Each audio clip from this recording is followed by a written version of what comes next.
Hi everyone, it's Mary. It's Tuesday, August 11th at about 11:30 a.m.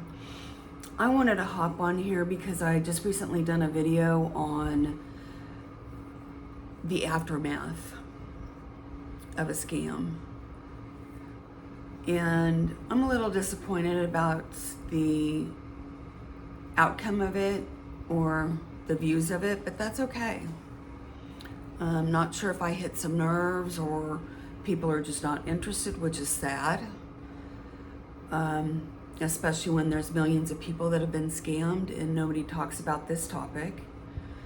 So I'm going to hit on some more issues or details that I really didn't bring up in the prior video, and that is the things that are lost during the aftermath or during the scam because they brainwash you and manipulate you and coerce you and extort you to believing them in the false stories that they give. They've been arrested or whatever the case may be.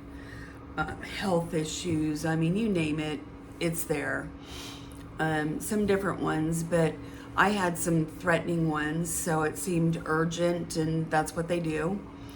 But what happens to people is they go as far as getting into their 401ks, their IRAs, and even mortgage out paid off homes. That's what these bastards do to people. And then when they realize, okay, I've drawn everything out of that victim, they move on. And here we're left going, what the hell? Literally, what the hell? I was just kind of so numb, and then looking at the aftermath, it was scary. I let things go, like I said in some of my other videos. I didn't take care of myself. Sorry I look like hell right now. I've been outside working, so, and I am, what you see is what you get with me. It's simple. But anyway, every day is kind of a hell and a reminder for me because I get up and I see the mess that I've left behind because I was only concentrating on taking care of them being the criminals that scammed me and stole my money. I didn't deal with paperwork. Let me show you a little bit about that. Envelopes and paperwork that I just threw in boxes and bills. I incurred debt with hitting my credit cards. I sold all my vehicles. 2 of them I put up for a loan and I was paying that off, but I couldn't afford it anymore. So the 2 most beautiful vehicles that I had the 2, because one of them was my husband's, were repoed. How embarrassing is that? And also the repo guys, I guess, have some device that can shut down your cameras on your home. I don't know how legal that is, but I would think it's not.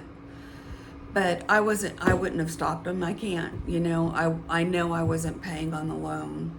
And that was just another,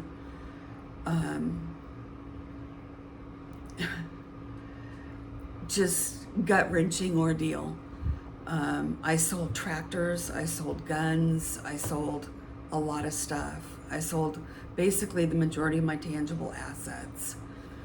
Now, mind you, the one thing I do have left, and I stopped it before they got me to go into my house, was my house. My house, unfortunately, is not in good condition, but I'm going to have to sell it so I can pay for all the damages that happened to me. And I don't know as if I'm going to have enough money because of the tax debt, property taxes, and so forth. So this is the aftermath and the day-to-day that I wake up. And don't you dare tell me that it's my problem, that I made this mess. I was a victim of crime, a bad crime, and they stole my life and everything. So don't ever say that to a victim. You don't even know what a victim goes through. I'd like to know why people even comment and follow these type of videos when they have no reason to. I mean, for awareness, yeah, but if you're here just to criticize, scroll on, move on. As I've said before, I only have one judge, and that's him upstairs. And sometimes I am very angry at him too, along with my scammers. As a matter of fact, I heard from the bastards again today. I haven't completely shut down the email, but I'm going to have to work on that because I have so much tied to the email. That's the other thing people don't realize is everything that you got to clean up, you know. I can't even change my phone number because AT&T says I need to pay off the balance of my contract. If I don't, it'll all reset, and it's a new contract from the original price. Again, thank you, AT&T. I'm going to blast you when that thing's paid off. Because I even called them and asked them, hey, I've been scammed. It's an ongoing scam. They know my number. And there was no care or concern whatsoever. And I even talked to management. So that's going to be a whole nother video in itself when I pay it off. So that's something that should really be looked at because that would have prevented some stress and anxiety that I have. And let's face it, I don't have a house phone. So these are the things that need to be so shared and nobody's doing it. And I want to know why. Why? Please tell me why you're not interviewing people on the aftermath and what they have to deal with day to day after the scam's over, and how they're dealing and how they're coping. Because there is no financial help or anything like that, like we have for other victims. I found legal assistance, but of course I make too much money. That's with everything. You know, how effed up is it that I can barely afford my medicine because of the co-payments being so high. In specialists, it's a higher co-payment, but yet there's a bunch of other jerks that don't pay into our taxes or nothing that get everything for free. Okay, as you can tell, this is this is a big nerve, and I'm trying not to cry either. But there's a lot of people going through this.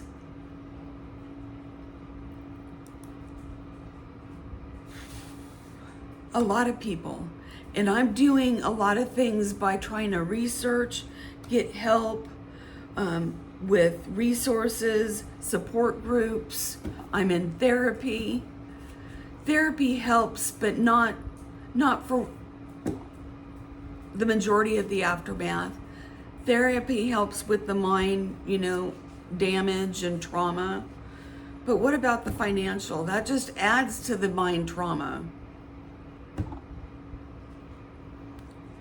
So I've said enough, and unfortunately I've got to sign off for a little bit because now I've got an emergency flight to go deal with a major, I shouldn't say deal with, but be there for a family member that is dying. So I have to watch another family die. And these bastards stole all my money and made it so difficult that I can't even fly somewhere without borrowing money again. That's the devastation they do. That is the total devastation they do. So wake the frick up. Expose this. Show what happens afterwards. As always, I sign off with be kind. God, I'm sorry I broke down. Be kind. And take care, Mary.